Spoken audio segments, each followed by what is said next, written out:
নরে জানা জানো কৃপে জানো। হরে কৃষ্ণ, হরে কৃষ্ণ। ধন্যবাদ।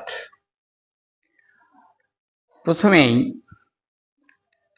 ইউটিউবের রাধা চ্যানেলের পক্ষ থেকে আমি সুন্দরানন্দ দাস আমার সমস্ত শ্রোতা, সমস্ত আমার আত্মীয় স্বজন, বন্ধু বান্ধব, ভক্ত অভক্ত পথচারী যারাই আছেন তাদের প্রত্যেককে আমি সাধুবাদ, ধন্যবাদ, দণ্ডবত স্নাশিস জানিয়ে আমরা আজকে একটা খুব সুন্দর সম্পূর্ণ আলাদা একটা ভিডিও করছি।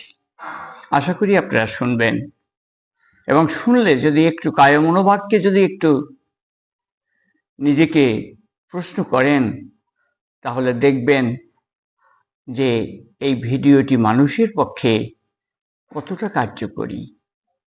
ফুলতুটি খামার। নম ওম বিষ্ণুপদায় কৃষ্ণপৃষ্ঠায় ভূতলে শ্রীমতে জয় পতাকা সমিতি নামিনে। নম আচার্য পাদায় নিতাই কৃপা প্রদায়িনে। গৌর কথা ধামধায় নগর গ্রাম তারিণে। জয় শ্রীকৃষ্ণ চৈতন্য প্রভু নিত্যানন্দ শ্রী অদ্বৈত গদাধর শিবাসাদি শ্রী গৌর ভক্তবৃন্দ। হরে কৃষ্ণ কৃষ্ণ কৃষ্ণ হরে হরে, হরে রাম রাম রাম হরে হরে। হরে কৃষ্ণ। ভারতবর্ষ বৈচিত্র্যের মধ্যে একতা, সারা পৃথিবীতে সর্বজনীন এবং প্রতিষ্ঠিত হয়ে সারা পৃথিবীর মধ্যে একটা শ্রেষ্ঠ আসন নিয়েছে এবং গুরুদেবের ভূমিকায় তারা সতত বিদ্যমান।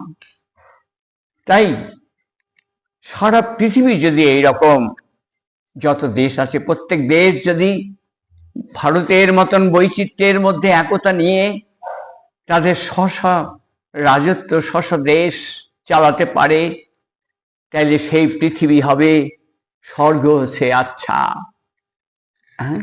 বাস্তব মানুষ, বাস্তব বুদ্ধিমান মানুষ। হরে কৃষ্ণ। জৈস্য প্রসাদাৎ ভগবৎ প্রসাদ, জৈস্য প্রসাদন্ন গতিকুত অপি ধ্যাংস্ত বংস্তস্য যশস্বী সন্ধান বন্দে গুরু শ্রী চরণারবিন্দ। যেই প্রসাদ ভগবৎ প্রসাদ, যেই ধর্ম যুগ ধর্ম, যেই প্রসাদ খেলে মানুষের দুঃখ কষ্ট থাকে না, মানুষ নিজেকে চিনতে পারে, আমি কি কেন এসেছি, কোথায় যাব বুঝতে পারে, সেই হচ্ছে খাঁটি মানুষ। এবং সেই লোকটি আর কখনো বন্ধুর গিরিপথ দেখে না। তাই শাস্ত্র বলছে যে কৃষ্ণ বর্ণ তৃষাউ কৃষ্ণং সাঙ্গ পাঙ্গাশ্চ সপার্ষদাম যজ্ঞই সংকীর্তন প্রায়ই জর্জন্তি সুমেধাস। এই কৃষ্ণই যে সারা পৃথিবীতে বিশেষ করে কলিযুগে মহাপ্রভু রূপে এসেছেন। তার সাঙ্গ পাঙ্গ অস্ত্র, অস্ত্র মানে নামাস্ত্র, মারণাস্ত্র নয়। এবং এসে তিনি কি করেছেন? যজ্ঞই সংকীর্তন প্রায়ই। চারটা যুগ, এই চারটা যুগে এক একটা যুগে এক একটা ধর্ম, কিন্তু কলিযুগে নাম যজ্ঞ সার।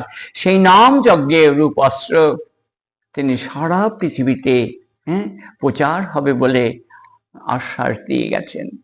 আর সেটা প্রভুপাদের কৃপায় আজকে বাস্তবায়িত হয়েছে। ইস্কন প্রতিষ্ঠিত আচার্য হিসেবে এটি ভক্তি বেদান্ত স্বামী শ্রী প্রভুপাদ ৬৯ বছর বয়সে, যখন নাতিপুতি নিয়ে কলা করার বয়স, শরীর বিশ্রাম চায়, ঠিক সেই সময় কত বড় মহান ভক্ত হলে, কত বড় মহান দায়িত্বশীল নাগরিক হলে, সেই ৬৯ বছর বয়সে মাত্র ৩২টি টাকা নিয়ে আমেরিকায় পাড়ি জমিয়েছিলেন, কেন? তার আত্মবিশ্বাস ছিল যে সারা পৃথিবী এই ধর্ম পালন করবেই, কেন সারা পৃথিবীর মানুষ অন্তত অর্ধেক হলেও শুভ বুদ্ধি সম্পন্ন মানুষ। তাই যদি এই অর্ধেকের মধ্যে যদি মাত্র 1% লোক প্রথমে গ্রহণ করে, তাহলে সেটা 50% ছুঁইতে কোনো রকম অসুবিধা হবে না। কেননা এই ঠাকুরের গতি জিওমেট্রিক্যাল পদ্ধতিতে হয়, গাণিতিক পদ্ধতিতে নয়। গাণিতিক পদ্ধতি মানে 1-এর পর 2, 2-এর পরে 3, 3-এর পরে 4। কিন্তু জিওমেট্রিক্যাল পদ্ধতি সেটা হচ্ছে 1-এর পর 2, 2-এর পর 4, 4-এর পর 8, 8-এর পর 16, 16-এর পর 32, এইভাবে বাড়তে থাকে। তাই যে সারা পৃথিবীর এত সুন্দর অবস্থা, তাই তো সেই বৈচিত্র্যের মধ্যে একতা যদি প্রত্যেকটি দেশ, America, Russia, great Britain, German, Japan, পৃথিবীর যত বড় বড় ভালো দেশ, ছোট দেশ আছে, প্রত্যেক দেশে যদি আজকে এই বৈচিত্র্যের মধ্যে একতা হয়, তাহলে আদর্শ মানব সভ্যতা হবে। আর যদি তারা পরধর্ম গ্রহণ করে, তারা যুগধর্ম পালন না করে, তাহলে অল আর ক্রিয়েটেড ইকুয়াল, সমস্ত মানুষ সমান, সমস্ত পুরুষ এক, সমস্ত মহিলা এক। জড় জগতে মাত্র 2টা জাত, পুরুষ আর মহিলা।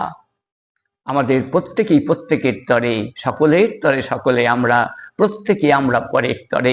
এই 2টা জাত ভগবান সৃষ্টি করেছেন, আর কোনো জাতের দরকার নেই।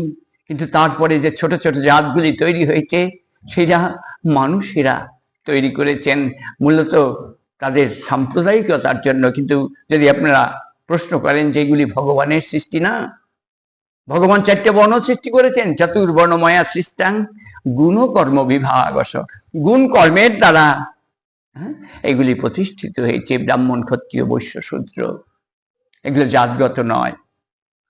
তাই আজকে যদি আমরা প্লেনে উঠি, তাহলে দেখা যাবে কি, তাহলে নিচের দিকে তাকালে বন্দর গিরিপথগুলি আর দেখা যাবে না। তাই আপনাকে উপরে উঠতে হবে। উপরে উঠতে হবে কিভাবে? যুগ ধর্মের মাধ্যমে। কিন্তু বেশিরভাগ লোক এই যুগ ধর্ম বোঝেন না, তারা বুঝতেও চেষ্টা করেন না।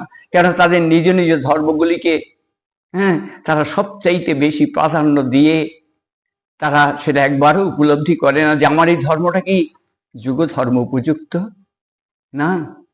কলিযুগে একমাত্র নাম যজ্ঞ সার, এটা ব্রহ্মা বলেছেন, আমাদের সবার সৃষ্টিকর্তা, হিন্দুদের সৃষ্টিকর্তা নয়, মুসলিমদের, খ্রিস্টানদের নয়, সমস্ত মানব জাতির সৃষ্টিকর্তা হচ্ছেন ব্রহ্মা। সেই ব্রহ্মা বলছেন, হরের নাম হরের নাম হরের নামইব কেবলম কলৌ নাস্তেব নাস্তেব নাস্তেব গতিরন্যথা। কলিযুগে একমাত্র মহাপ্রভু প্রবর্তিত সংকীর্তন হরে কৃষ্ণ কৃষ্ণ কৃষ্ণ হরে হরে, হরে রাম রাম রাম হরে হরে। এইটা প্রত্যেকটা মানুষের জন্য, এই পৃথিবীতে যত লোক আছে প্রত্যেকের জন্য, যত দেশ আছে প্রত্যেকের জন্য এই যুগ ধর্ম পালন করতে হবে। কিন্তু আমরা কি করছি? আমরা সেটা পালন করছি না।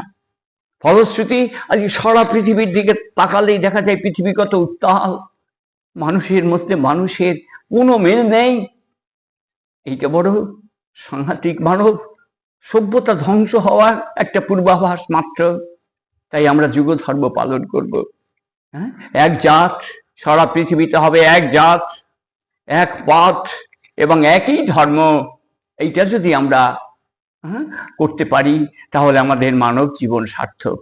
এক জাত হবে, সেটা বৈচিত্র্যের মধ্যে একতা, শুধুমাত্র যুগ ধর্ম পালন করলে। এক পাথ হবে কি করে? যদি আপনি ধর্মের নিয়ম শৃঙ্খলা পালন করেন। ধর্মং তু সাক্ষাৎ ভগবৎ প্রণীতম, মনে যা চাইলো তাই করলাম, যা করলো তাই খেলাম, খেতে চাইলো, এইগুলিতে ধর্ম হয় না। আর সেই ধর্মগুলি যারা করবে তারা সবচেয়ে বেশি হিংসুটে হবে, তাদের থেকে সমাজ ধ্বংস হয়ে যাবে। তারা ওই atom bomb, electron, proton, neutron bomb তারা ছেড়ে দিয়ে পৃথিবীর সভ্যতা সৃষ্টি করে দেবে, শেষ করে দেবে। তারা কেউ সৃষ্টি করতে পারে না, অথচ ধ্বংস করার একেবারে পুরো প্রস্তাব। তাই এইগুলি নয়, আমার এক পাঠ করতে হবে। এক পাঠ মানে আপনি যে যে জাত আছেন, সেই জাতের একটা খাদ্য আছে, সেই খাদ্যটা তুলে দিন, সর্বজনীন একটা খাদ্য নিয়ে আসেন, দেখবেন তাতে কোনো অসুবিধা নেই। প্রমাণ, ইস্কন মায়াপুরে যাবেন, পৃথিবীর যত রং আছে সব আছে, কিন্তু তাদের কোনো কোনো সাম্প্রদায়িকতা নেই, তাদের মধ্যে কোনো হানাহানি নেই, বিদ্বেষ নেই। তারা মনে করে আমরা সবাই মানুষ, আমরা ভগবানের সৃষ্টির শ্রেষ্ঠ।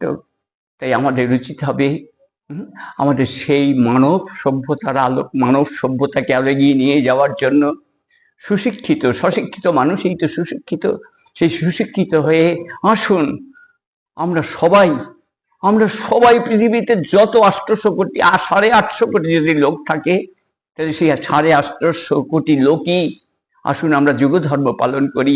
যুগ ধর্ম পালন না করলে কেউ কোনোদিন বড় হয় না, সে সে কোনোদিন ভালো হয় না। সে ভালো হবে মন্দের ভালো, সে বড় হবে হিংসুটের বড়।